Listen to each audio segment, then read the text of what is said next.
Atzīmējot 80 gadus kopš vairāku Latvijas pilsētu bombardēšanas, Gulbenē ir apskatāma ceļojošā izstāde 1944 kara pārmaiņas Latvijas pilsētainavā, kas vizuāli atgādina barjeras un demonstrē kara radīto postu pilsētu arhitektūrā. Izstādi ir veidojuši 3 vēsturnieki – Valdis Kuzmins, Uldis Neiburgs un Jānis Tomaševskis.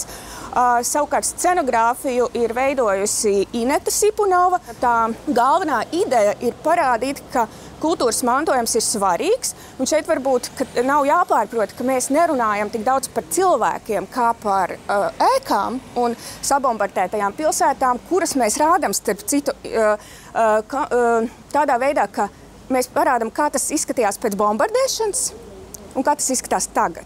Šajā izstādē tiek atgādināta kara postošā ietekme uz visām sabiedrības dzīves jomām, akcentējot nepieciešamību sargāt Latvijas kultūrvēsturisko mantojumu un apzināties visaptverošas valsts aizsardzības nozīmi. Mēs vienmēr esam vēsturnieki, vismaz vienmēr uztvēruši to, ka atcerēties šīs lietas vajag, lai nekas tam līdzīgs neatkārtotos, bet diemžēl mēs redzam, kad tas viss atkal atkārtojās, un to mēs redzam šīs pasaules karstajos punktos, Ukrainā, Izrēlā, un citās vietās. Es domāju, ka šī izstāde, kas ceļo pa dažādām Latvijas pilsētām, viņa ļauj vairāk vai mazāk tomēr cilvēkiem atcerēties to, kas viņiem šķiet ļoti tāla pagātne, bet patiesībā nav tik liels laiks pagājis. Nekas jau nav beidzies, ka tā nav tikai 80 gadu sena pagātne, bet ka tā ir realitāte šodien, kas tas notiek šodien un tagad.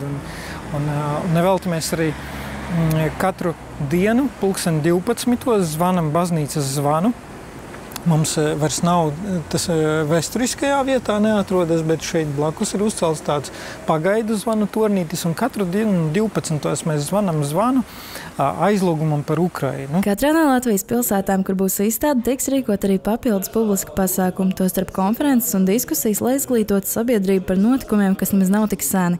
Diskusijā par 1944. gadu Gulbenē piedalījās vēsturnieks Kaspars Zēlis, atvaļināts ģenerālmajors Juris Zeibārds un mācītājs Ilgavars Matīs. Kādreiz bija tāds teiciens, kas pagātni pētīja, nākotni svētīja, jo īstenībā tikai zinot to savas zemes vēsturi var arī domāt par nākotni, jo būtībā pagātne zināšanas, tas, kā varētu salīdzināt, tas ir kā saknes kokam, kas tur zemē.